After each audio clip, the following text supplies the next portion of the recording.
ಎಲ್ಲ ಸಚಿವ ಮಿತ್ರರೇ, ಮಾಧ್ಯಮದ ಗೆಳೆಯರೇ ಹಾಗೂ ದೇವನಹಳ್ಳಿ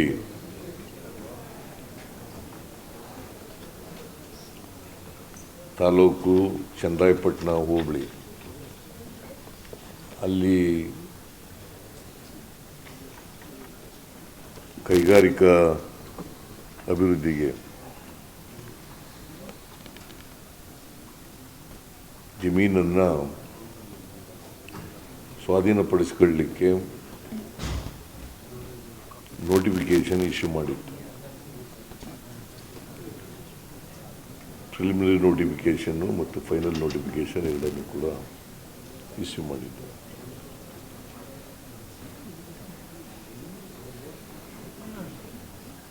ರೈತರು ಮತ್ತು ಸಂಘಟನೆಗಳು, ಹೋರಾಟಗಾರರು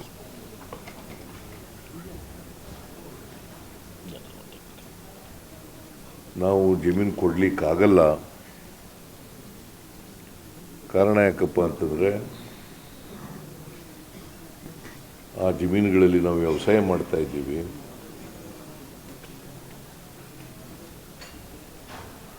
ವ್ಯವಸಾಯವೇ ನಮ್ಮ ಮುಖ್ಯ ಕಸುಬು.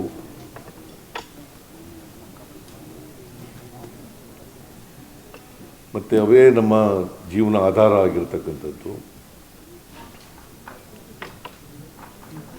ಮತ್ತು ಬೆಂಗಳೂರಿಗೆ ಸಮೀಪ ಇರೋದ್ರಿಂದ, ಏರ್ಪೋರ್ಟ್ಗೆ ಸಮೀಪ ಇರೋದ್ರಿಂದ ಮತ್ತು ಗ್ರೀನ್ ಬೆಲ್ಟ್ನಲ್ಲಿರೋದ್ರಿಂದ ಅವುಗಳನ್ನು ಸ್ವಾಧೀನಪಡಿಸ್ಕೊಳ್ಳೋಕೆ ಹೋಗಬೇಡಿ ಅಂಥೇಳಿ ಅವರು ವಿರೋಧವನ್ನು ವ್ಯಕ್ತಪಡಿಸಿದರು, ಪ್ರತಿಭಟನೆಯನ್ನು ಕೂಡ ಮಾಡಿದರು. ಸರ್ಕಾರ ಅವ್ರ ಜೊತೆಯಲ್ಲಿ 5-6 ಸಭೆಗಳನ್ನು ಮಾಡಿದೆ. ರೈತರ ಜೊತೆ ಮಾಡಿದೆ, ಹೋರಾಟಗಾರರ ಜೊತೆ ಎಲ್ಲ ಸಭೆಗಳನ್ನು ಮಾಡಿದೆ. ಅವರ ಅಹವಾಲುಗಳನ್ನು ಕೇಳಿದ್ದೀವಿ, ಸರ್ಕಾರದ ಅಹವಾಲನ್ನು ಕೇಳಿದ್ದೀವಿ, ರೈತರ ಅಹವಾಲನ್ನು ಕೇಳಿದ್ದೀವಿ, ಹೋರಾಟಗಾರರ ಅಹವಾಲನ್ನು ಕೇಳಿದ್ದೀವಿ. ಅಲ್ಲಿ ಜನಪ್ರತಿನಿಧಿಯಾದಂಥ KH ಮುನಿಯಪ್ಪನವರ ಅಭಿಪ್ರಾಯವನ್ನು ಕೂಡ ಪಡ್ಕೊಂಡಿದ್ದೀವಿ. KH ಮುನಿಯಪ್ಪನವರು ಕೂಡ ರೈತರ ಪರನೇ ವಾದ ಮಾಡ್ತಾ ಇದ್ರು.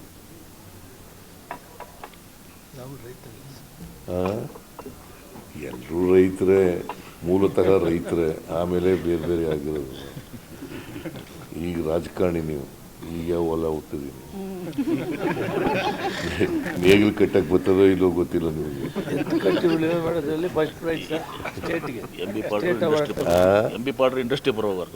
ಇಂಡಸ್ಟ್ರಿ ಅವ್ರ ಇಂಡಸ್ಟ್ರಿ ಮಿನಿಸ್ಟರ್ ಅಷ್ಟೇ. ಕಟ್ಟಿದ್ದೀನಿ, ಉತ್ತಿದ್ದೀನಿ, ವ್ಯವಸಾಯ ಮಾಡಿದ್ದೀನಿ. ನೀವು ಮಾಡಿದ್ದೀರಿ, ನಾನು ಈಗ ಬಿಡಿ ಇವೆಲ್ಲ ಈಗ ಚರ್ಚೆ ಮಾಡೋದು. ರೈತರು ಹೋರಾಟದಲ್ಲಿ ಎಲ್ಲ ಪ್ರಗತಿಪರ ಸಂಘಟನೆಗಳೆಲ್ಲ ಭಾಗಿಯಾಗಿದ್ದವು. ಹೋರಾಟಗಾರರೆಲ್ಲ ಭಾಗವಹಿಸಿದರು. ರೈತ ಸಂಘದವರು, ಕಮ್ಯುನಿಸ್ಟ್ ಪಾರ್ಟಿಯವರು, ಸಾಹಿತಿಗಳು, ಆಮೇಲೆ ಕಲಾವಿದರು, ರೈತ ಸಂಘಟನೆಗಳು,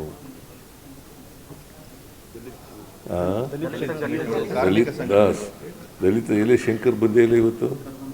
ಇನ್ನೂ ಥರ ಬಂದಿದ್ದಾನೆ, ಗುರುಪ್ರಸಾದ್ ಬಂದಿದ್ದಾನೆ, ನಾಗರಾಜ್ ಇದ್ದಾನೆ, ಶಂಕರೇ ಪತ್ತೇಲ್ ಬಂದ.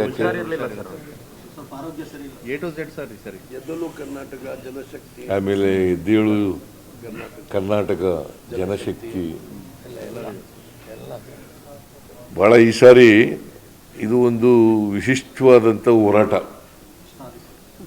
ಒಂಥರ ಐತಿಹಾಸಿಕವಾದಂಥ ಹೋರಾಟ ಅಂತ ಕರೆದರೆ ತಪ್ಪಾಗಲಾರದು. ಈ ಹೋರಾಟವನ್ನು ಮಾಡಿದ್ದಾರೆ. ಅದಕ್ಕೆ ಸರ್ಕಾರ ಸಾಧಕ ಬಾಧಕಗಳನ್ನು ಚರ್ಚೆ ಮಾಡಿ, ಇವರೆಲ್ಲರ ಜೊತೆಲೂ ಕೂಡ ಚರ್ಚೆ ಮಾಡಿ ಒಂದು ತೀರ್ಮಾನಕ್ಕೆ ಬಂದಿದ್ದೀವಿ. ಕಳೆದ ಮೀಟಿಂಗು ಇಲ್ಲಿ ಇದೇ ಜಾಗದಲ್ಲಿ ನಡೀತು. ಈ ಜಾಗದಲ್ಲಿ ನಡೆದಾಗ ನಮಗೆ 10 ದಿನ ಸಮಯ ಬೇಕು. 10 ದಿನ ಆದಮೇಲೆ ಮತ್ತೆ ಭೇಟಿ ಮಾಡೋಣ ಅಂತ ಹೇಳಿದ್ದೆ. ಹಾಗಾಗಿ ಇವತ್ತು ಭೇಟಿಯಾಗಿದ್ದೀವಿ. ವಿರೋಧ ಪಕ್ಷದಲ್ಲಿದ್ದಾಗ ಸುಮ್ಮನೆ ರೀ, ಮಾತಾಡ್ಕೊಂಡಿದ್ದೀವಿ.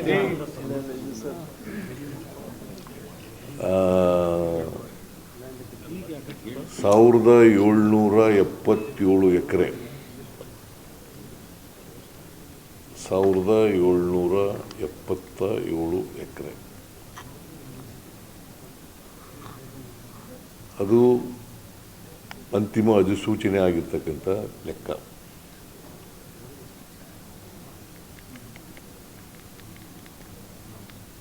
ನಾವು ಈ ಜಮೀನನ್ನು ಸಂಪೂರ್ಣವಾಗಿ 1777 ಎಕರೆ ಜಮೀನನ್ನು ಅದಕ್ಕೆ ನೋಟಿಫಿಕೇಷನ್ ಏನು ಹೊರಡಿಸಿದ್ದು, ಅಂತಿಮ ನೋಟಿಫಿಕೇಷನ್ ಏನು ಹೊರಡಿಸಿದ್ದು ಸ್ವಾಧೀನಕ್ಕೆ, ಅದನ್ನು ಸಂಪೂರ್ಣವಾಗಿ ಕೈ ಬಿಟ್ಟಿದ್ದೇವೆ.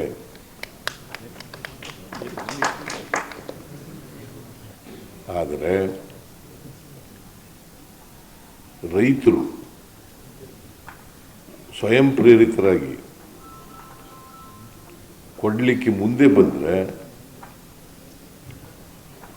ಅಂಥ ಜಮೀನುಗಳನ್ನು ಒಪ್ಪಂದದ ಮೇಲೆ ತಗೊಳ್ತೀವಿ.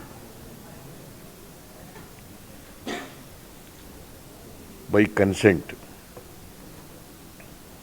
ಒಪ್ಪಂದದ ಮೇಲೆ ತಗೊಳ್ತೀವಿ. ಅದನ್ನು ಯಾರೂ ತಡೆಯೋಕ್ಕಾಗಲ್ಲ.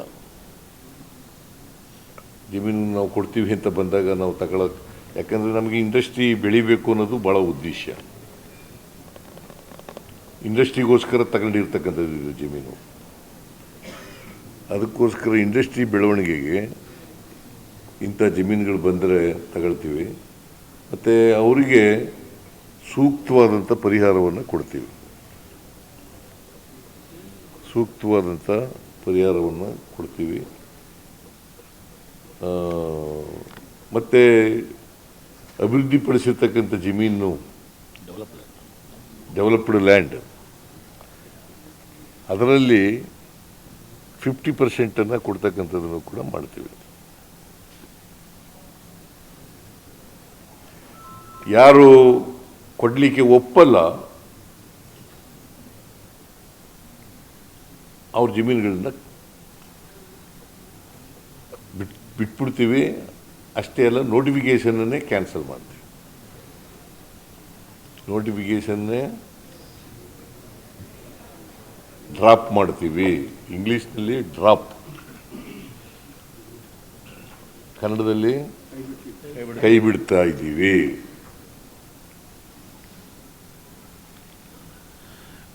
ಸೊ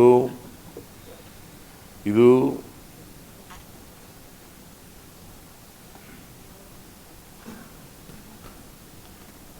ಸರ್ಕಾರ ತೆಗೆದುಕೊಂಡಿರ್ತಕ್ಕಂಥ ತೀರ್ಮಾನ.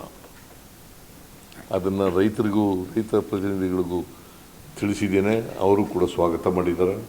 ಹೋರಾಟಗಾರರು ಸ್ವಾಗತ ಮಾಡಿದ್ದಾರೆ, ರೈತರು ಸ್ವಾಗತ ಮಾಡಿದ್ದಾರೆ, ಎಲ್ಲ ಸಂಘಟನೆಗಳು ಕೂಡ ಸ್ವಾಗತ ಮಾಡಿದ್ದಾರೆ.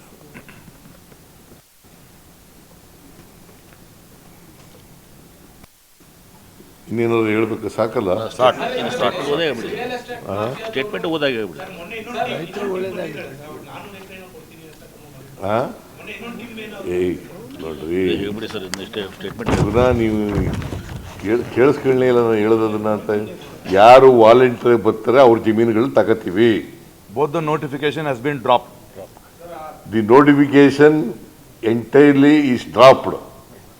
Those who want to give lands to the government for the development of the industry, we will take such lands With consent. with consent. ಇದಕ್ಕೆ ಮಾತ್ರ ಸೀಮಿತವಾಗಿ, ದೇವನಹಳ್ಳಿಗೆ ಮಾತ್ರ ಸೀಮಿತವಾಗಿ, ದೇವನಹಳ್ಳಿಗೆ ಮಾತ್ರ ನೋಟಿಫಿಕೇಶನ್ಗೆ ಸೀಮಿತವಾಗಿ.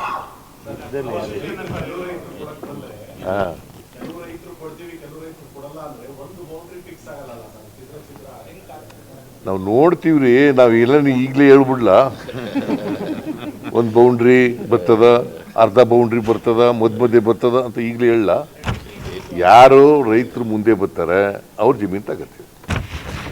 ಈಗ ಬೇರೆ ಬೇರೆ ಭಾಗದಲ್ಲೂ ಕೂಡ ಈ ತರ ಸಮಸ್ಯೆಗಳಿದ್ದಾವೆ. ಕೈಗಾರಿಕೆ ಪಡ್ಕೊಂಡಿರ್ತಕ್ಕಂಥ ಭೂಮಿಯನ್ನು ವಿಡ್ರಾ ಮಾಡಬೇಕು ರಿಕ್ವೆಸ್ಟ್ ಕೂಡ ಇದೆ. ನೋಡಪ್ಪ, ಇದು ಬೆಂಗಳೂರು ಹತ್ರ ಇರೋದ್ರಿಂದ ಮತ್ತು ವ್ಯವಸಾಯ ಮಾಡ್ಕೊಂಡಿರೋದ್ರಿಂದ ಅದ್ರ ಮೇಲೆ ಜೀವನ ಮಾಡ್ತಾ ಇರೋದ್ರಿಂದ ಈ ಜಮೀನುಗಳನ್ನು ಕೈ ಬಿಡಬೇಕು ಅಂತ ತೀರ್ಮಾನ ಮಾಡಿದ್ದೀವಿ. ಮತ್ತು ಭಾಳ ಹೋರಾಟ, ಇದಕ್ಕೆ ಭಾಳ ದಿನಗಳು ಹೋರಾಟ ನಡೀತಾ ಇದೆ. ಮತ್ತು ಎಲ್ಲ ಸಂಘಟನೆಗಳು ಕೂಡ ಹೋರಾಟಗಾರರು ಇದರಲ್ಲಿ ಭಾಗವಹಿಸಿದ್ದಾರೆ. ಭಾಳ ಮುಖ್ಯವಾಗಿ ರೈತರಿಗೋಸ್ಕರ, ರೈತರು ವ್ಯವಸಾಯ ಮಾಡಲಿಕ್ಕೋಸ್ಕರ, ಅವರ ಜಮೀನುಗಳನ್ನು ಉಳಿಸ್ಕೊಳ್ಳಿಕ್ಕೋಸ್ಕರ ಮಾಡ್ತಾ ಇರ್ತಕ್ಕಂಥದ್ದು. ಆದ್ದರಿಂದ ಮಾಡ್ತೀವಿ. ಎಲ್ಲಕ್ಕೂ ಇದು ಈ ತೀರ್ಮಾನ ಎಲ್ಲಕ್ಕೂ ಅಪ್ಲೈ ಆಗಲ್ಲ. ಜಡ್ಜ್ ಭಯ ಅದೇನ್ರಿ? ಅದೇ ಸ್ಟೇಟ್ಮೆಂಟ್ ಅದದು. ಓದೇ ಸ್ಟೇಟ್ಮೆಂಟ್ ಹೇಳ್ಬಿಡಿ ಸರ್. ಸ್ಟೇಟ್ಮೆಂಟ್ ಓದೇ ಹೇಳ್ಬಿಡಿ. ಒಂದು ಏನಪ್ಪ ಆಮೇಲೆ ಮಾತಾಡೋಣ.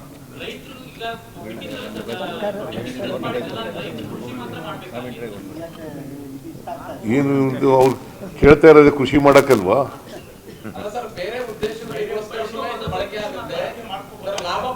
ನೀವು ಏನೇನೋ ಕೇಳಕ್ ಹೋಗ್ಬಿಡಿಯಪ್ಪ. ಈಗ ನಾವು ಡ್ರಾಪ್ ಮಾಡಿದೀವಿ. ರೈತರು ವ್ಯವಸಾಯ ಮಾಡಬೇಕು ಅಂತ ಹೇಳಿದ್ದಾರೆ. ಅವ್ರ ವ್ಯವಸಾಯ ಮಾಡ್ತಕ್ಕಂಥ ಕೆಲಸ. ನೋಡಪ್ಪ, ನಾನು ಇಲ್ಲಿ ಒಂದು ರಿಟರ್ನ್ ಸ್ಟೇಟ್ಮೆಂಟ್ ಇದೆ. ಭೂ ಮಾಲೀಕರು ಸ್ವಯಂ ಪ್ರೇರಣೆಯಿಂದ ಮುಂದೆ ಬಂದಲ್ಲಿ ಹೆಚ್ಚಿನ ಹಣಕಾಸಿನ ಪರಿಹಾರ ಅಥವಾ ಹೆಚ್ಚಿನ ವಿಸ್ತೀರ್ಣದ ಅಭಿವೃದ್ಧಿಪಡಿಸಿದ ನಿವೇಶನವನ್ನು ನೀಡಲಾಗುವುದು. ಈ ರೀತಿ ಹೆಚ್ಚಿನ ಪರಿಹಾರ ಅಥವಾ ಅಭಿವೃದ್ಧಿಪಡಿಸಿದ ನಿವೇಶನವನ್ನು ಪಡೆಯಲು ಒಪ್ಪದ, ಪ್ಲೀಸ್ ಅಂಡರ್ಲೈನ್, ಒಪ್ಪದ ರೈತರ ಜಮೀನುಗಳನ್ನು ಕೃಷಿ ಭೂಮಿಯಾಗಿಯೇ ಮುಂದುವರಿಸಲಾಗುವುದು. ಇದೇ ಆಲ್ರೆಡಿ ಇದೆ ರೀ. ಗ್ರೀನ್ ಬೆಲ್ಟ್ ಅಲ್ಲಿ ಇದೆ. ಸುಮ್ಮನೆ ನೋಡಪ್ಪ, ಇದ್ದೇನೆಲ್ಲ ಕೇಳಕ್ ಸುಮ್ಮನೆ ಎಲ್ಲ ಕೇಳೋದಕ್ಕೆ ಏನ್ ಮಾಡೋದು?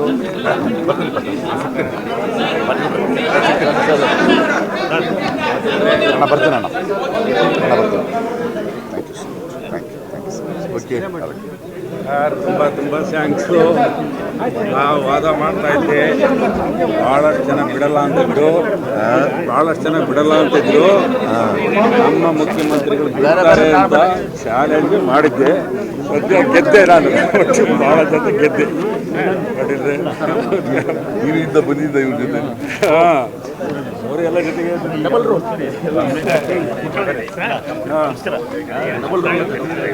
ಏನೇನು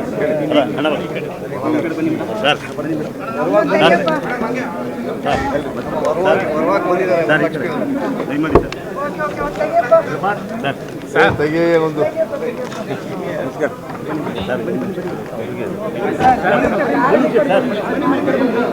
ಹೆಚ್ಚಿನ ವಿಡಿಯೋಗಳಿಗೆ ಪ್ರತಿಧ್ವನಿ ಯೂಟ್ಯೂಬ್ ಚಾನೆಲ್ ಸಬ್ಸ್ಕ್ರೈಬ್ ಮಾಡಿ, ಬೆಲ್ ಐಕಾನ್ ಕ್ಲಿಕ್ ಮಾಡಿ.